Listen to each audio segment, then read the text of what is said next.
Proszę Państwa, ostatni, czwarty update deweloperów odnośnie zmian w Faraonie 2.0. Ostatni update, który omawialiśmy, był fatalny i te wieści, które były tam zawarte, troszeczkę podminusowały nam obecną wizję Faraona. Odsyłam do poprzedniego materiału, gdzie omawialiśmy sobie bitwy.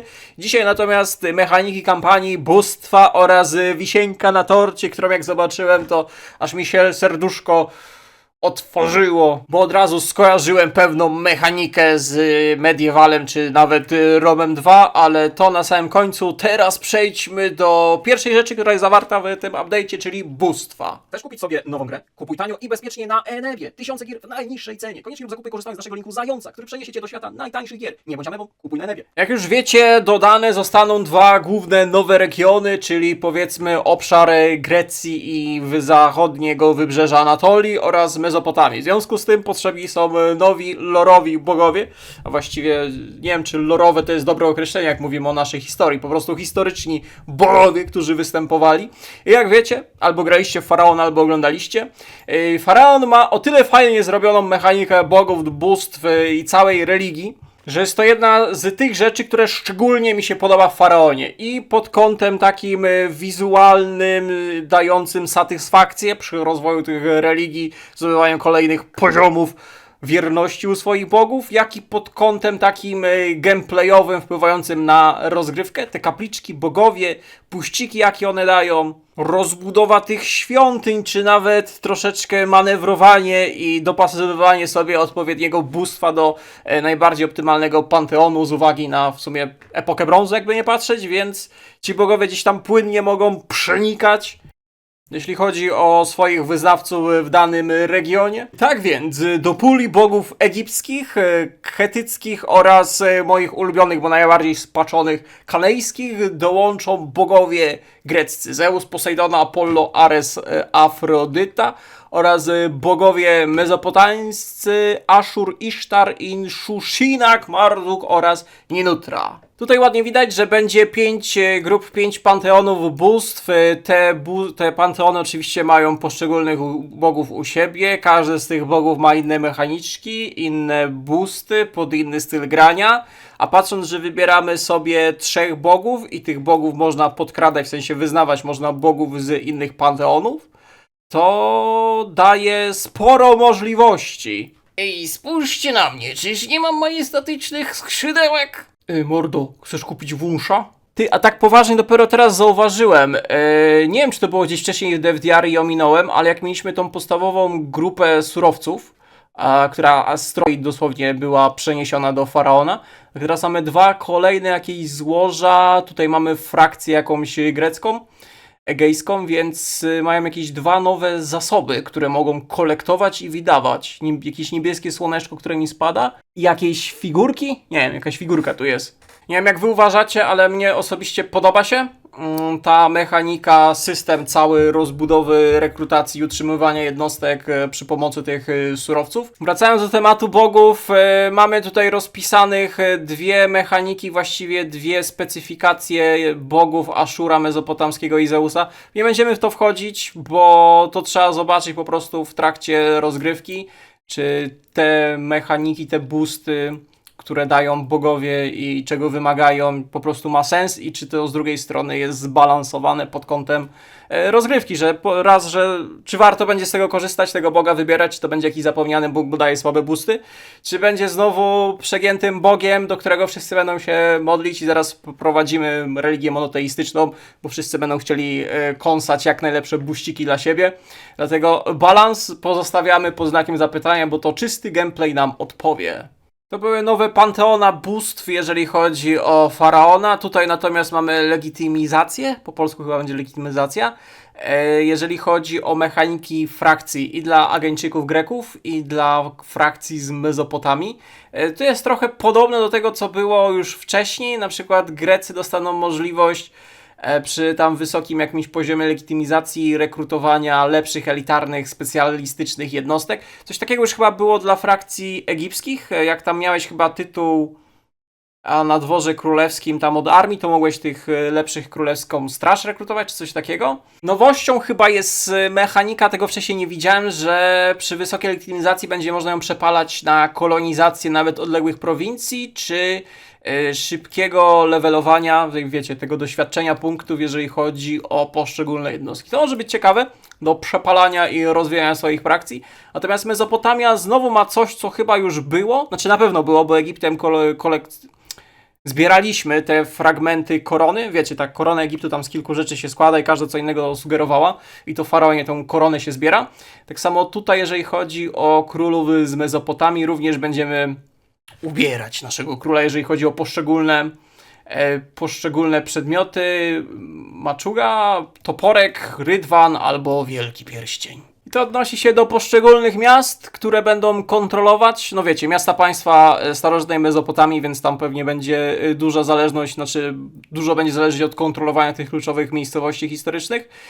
A ciekawe jest to, że przy wysokiej tej mezopotamskiej legitymizacji będzie można prowokować rebelię u sąsiada. To może być ciekawe. Poza legitymizacją nowe regiony, czytaj nowe frakcje, dostaną kolejne mechaniki. Ja już to kiedyś mówiłem odnośnie Faraona, że Faraon dosłownie jest naszpikowany różnymi mechanikami, jeżeli chodzi o gameplay. Nie wiem, czy nawet ten wyrób Total War, podobny zwany Warhammerem, ma tyle mechanik, możliwości klikania, robienia różnych rzeczy, jeżeli chodzi o Total War. Mi się wydaje, że Faraon to jest jakaś apogeum, jeżeli chodzi o mechaniki dostępne dla każdej frakcji podczas rozgrywki. Grecy dostają dwie, powiedzmy, ścieżki, jeżeli chodzi o dziedzictwo, i frakcje Mezopotamii dostają dwie ścieżki. Pierwsza ścieżka, jeżeli chodzi o Greków, ścieżka Atreusa jest... Wow, aż jestem ciekawy, jak to będzie wyglądało. Mianowicie ścieżka ma zakładać styl gry, ma zakładać przy tej ścieżce agresję, wojowniczość, podbijanie, i przy tym będziemy wykonywać poszczególne questiony i przy wykonaniu tych questów będziemy dostawać punkty za nasz agresywny gameplay, które będziemy mogli odpowiednio przepalać na dyplomację, kort, czy tam zarządzanie koroną. I to jest właśnie o tyle ciekawe, że większość gameplay naszych, no może powiedzmy jakieś 80-90 grania Total War różne, polega zwykle na, wiecie, rozbudowie imperium, miast, dyplomacji, poszerzania liczby prowincji itd., itd., itd. I tutaj mamy coś podobnego, może... Znowu się odniosę do wyrobu Total War podobnego, ale coś do zasadzie, nie wiem, zwierzoludzi z Warhammera, czy jakichś Hunów z Attilii, gdzie mamy faktycznie nastawienie będzie na podbijanie, walczenie, znaczy nie podbijanie, łupienie, plądrowanie, zajmowanie poszczególnych prowincji tylko po to, żeby je złupić, eliminacji poszczególnych generałów, właśnie, dostajemy zlecenie, tylko że tutaj nie będziemy mieli czegoś takiego, że nie wiem, zarabiamy na tym, znaczy oczywiście też będziemy zarabiać, ale będziemy mieli te faktyczne jakieś punkty wpływów przy robieniu tych questów, które będzie można na coś przepalić. Będzie coś więcej niż tylko powiększenie sobie expa armii, czy zdobycie surowców za te plądrowanie. I będziemy faktycznie tworzyć takie imperium na zasadzie terroryzowania sąsiadów, i to będzie mechanicznie okraszone, dopieszczone. Oczywiście tyle w teorii, a praktyką okaże się gameplay, także ta mechanika na pewno będzie warta uwagi. Druga z greckich ścieżek gameplayowych jest całkowitym przeciwieństwem. Tutaj mamy ścieżkę Perseusza i stawiamy na dyplomację, rozwój, ekonomię, handeli. Myślę, że całkowite przeciwieństwo 180 stopni, ale też bogate w jakieś mechaniczki i boosty związane z wbijaniem poszczególnych poziomów. O, będzie można te Host Games, Igrzyska Olimpijskie kręcić? O proszę, ty, fajne. Będzie można na przykład frakcje mezopotamskie zbanować z Igrzysk Olimpijskich za zbrodnie wojenne. Embargo na igrzyska. Jeżeli chodzi natomiast o Mezopotamię, przejdźmy teraz na drugi kraniec mapy, daleko na wschód. Jeżeli chodzi o Mezopotamię, to mamy pierwszą z mechanik, to będzie Sargon Wielki. I tutaj będziemy po prostu wybierać dwie ambicje z tych wymienionych, plus jakaś tam wielka ambicja, i będziemy po prostu chyba poszczególne questy robić odnośnie tych ambicji. Czyli też będziemy sobie wybierać ścieżkę i tutaj nagrody są w postaci surowców. To takie trochę mniej oryginalne. Już na tym poziomie w Faraonie się wybierało questy. Tutaj tylko będzie chyba bardziej uszczególnione, jakoś tam zmodyfikowany, to jakaś wielka ambicja, coś się będzie odpalać. Ale te greckie mega mi się na razie podobają, obydwie. A przy Harumirabi, jeżeli chodzi o drugą mezopotamską, będziemy tworzyć własne kodeksy prawne. Oko za oko, zając za zająca. Te kodeksy prawne dają również buściory. Ciekawe i takie mocno lorowe. Kurde, chyba najmniej urozmaicona z tych mechanik mi się wydaje tego Sargona, a ten Hammurabi i te dwie greckie to aż już się nie mogę doczekać, kiedy będziemy testować wszystkie ścieżki. No mówię, mechanik tu jest masakrycznie dużo, jeżeli chodzi o kampanię, o rozgrywanie kampanii, w sensie kampanii, mapy kampanii i zarządzanie krajem, bo bitwy to taki minusik, ale jeżeli chodzi o kampanię, to ja się właśnie zastanawiam. Znaczy, wiadomo, to wszystko, co mamy tutaj, to miało być w DLC-kach, tak? Pamiętacie, że na premierę to już były DLC-ki rozpisane, można było je przedpremierowo kupić. Przedpremierową gry można było kupić przedpremierowe DLC-ki. Wiecie, no szambo wylało i teraz robią to wszystko za darmo. Tylko to jest niesamowite, że tu jest tyle pomysłów, pracy powściągane, powrzucane, a to jest Faraon, którym w założeniach chyba nie miał być jakimś takim głównym nowym Total Warem, no bo epoka brązu, no nie oszukujmy się. Ile ludzi mogło to zainteresować? To o czym mówiłem, ta wisienka na torcie, drzewka genealogiczne wracają. Będziemy mieli drzewko rodziny rządzącej w Faraonie, niczym stary dobry mediewal, czy już troszeczkę bardziej rozbudowane drzewko genealogiczne z mechanikami, jeżeli chodzi o Roma 2. Coś takiego będzie w Faraonie i będzie rozbudowane. Kolejne mechaniki będą dodane. To jest niesamowite. Ile mechanik jest wrzuconych do tego Faraona. Hit. To jest po prostu hit. Po pierwsze, bitwy. Postacie będą się starzeć, będą śmiertelne. Będą mogły z wieku się przewrócić, w czasie bitwy będą mogły się przewrócić, z asasyństwa będą mogły się przewrócić, z zamachów, czyli będzie system dziedziczenia, eliminacji poszczególnych członków rodzin. Co ciekawe, będzie wbudowana mechanika, że będzie można sobie przed rozgrywką wybrać, ile tur wpływa na rok. Wiecie, do praktycznie każdego Total War jest jakaś modyfikacja, która ci zmienia liczbę tur na dany rok. A tutaj będzie można sobie to od razu już w Faraonie machnąć i to będzie oczywiście miało wpływ na to, że im więcej tur na rok, tym wolniej drzewko będzie się rozrastać, a jak mamy powiedzmy jedna tura, jeden rok, no to to drzewko będzie się szybciej powiększać, jeżeli frakcje będą się, postacie będą się starzeć. Dodatkowo te dynastie mają się różnić w zależności od regionu, którym będziemy grali. Jak widzicie, są 4, a regionów jest 5. Znowu biedni Kanejczycy zostali pominięci, będą musieli przygarnąć którąś dynastię do siebie. Oczywiście z systemem dynastii drzewek genealogicznych, poza graficzkami wchodzą wszystkie mechaniki, takie oczywiste, czyli tam mariaże, śluby, eliminacje, wyznaczenie dziedziców. Będzie opcja, z tego co tu wyczytałem, możliwość brania mariaży przez dyplomację, czyli z innymi frakcjami, łączenia dynastii, co też może być ciekawe. No i Faraon nie byłby sobą, gdyby do tego nie dorzucił kolejnej mechaniki związanej z dynastiami i drzewkami, mianowicie władca będzie mógł uzyskać przydomek. Jak widzicie, to jest lista przydomków, w zależności od tego, jak on tam będzie swoją rozgrywkę prowadził, który również ma wpływać i coś tam dawać.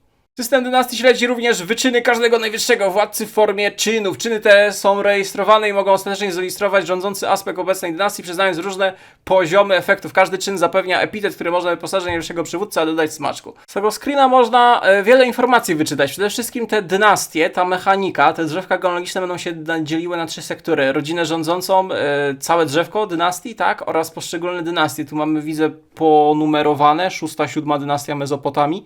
Tu mamy jakieś punkciory, które zdobywamy i tak te punkciory będą tutaj wpływały na poszczególne czyny, wydarzenia związane z dynastią. Ciekawe, w życiu bym się nie spodziewał. Kolejna mechanika dodana do Faraona. Adopcja dynastii w dyplomacji. Pozwala graczom zaangażować się jako wspierająca frakcja dynastii bez stawiania się najwyższym przywódcą. Ponadto umożliwia ekspansję dynastii a inne frakcje, gdy gracz awansuje do roli najwyższego władcy. Małżeństwa dyplomatyczne, legitymizacja, jeżeli chodzi o te mechaniki wcześniej. Wymuszone dziedziczenie? Wymuszone dziedziczenie, czyli co? Będzie można przymusić kogoś do akcji, jeżeli chodzi o dynastię.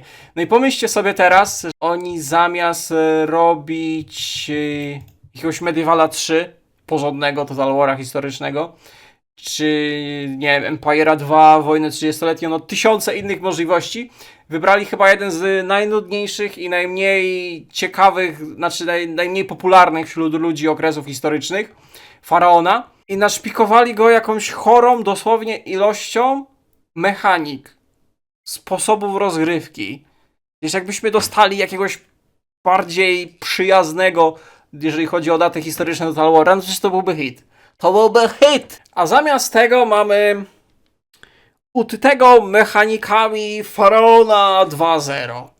No powiem tak, mamy czy tam powiedzmy 14 lipca, to wychodzi chyba pod koniec lipca. To będzie darmowy update, to wszystko, te 4 odcinki, jak nie widzieliście, to sobie wróćcie do poprzednich, ze zmianami. No będziemy cisnąć, generalnie większość z tych zmian osobiście mi się podoba, duży znak zapytania łamany na minus, jeżeli chodzi na obecnie o bitwy, bo mi się wydaje, że trochę nie w tą stronę poszły, jeżeli chodzi o bitwy. Ja liczyłem, że będą bardziej takie długie, takie bardziej taktyczne, realistyczne, a poszli w stronę 5-minutowych tiktokowych bitew z Warhammera.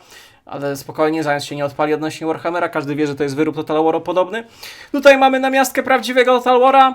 Dajcie znać, co sądzicie, koniecznie. Czy będziecie klikać, czy coś, jakaś frakcja was mocno zaciekawiła, bo ja to tylko kilka perełek z opisów na razie wyciągnąłem, które na pewno będziemy testować. Jeżeli chcecie tanio Faraona sobie ogarnąć, to polecamy Nebę z linkacza zająca. Warto sobie sprawdzić jeszcze przed tym update'em, żeby na premierę Faraona 2.0, chyba 25 lipca, jeżeli nie się myli, mieć już gotowego. Także co? Mam nadzieję, że przekazałem wam wszystkie najważniejsze informacje. Dziękuję wszystkim, którzy oglądali do końca. Trzymajcie się do następnego. Cześć, cześć.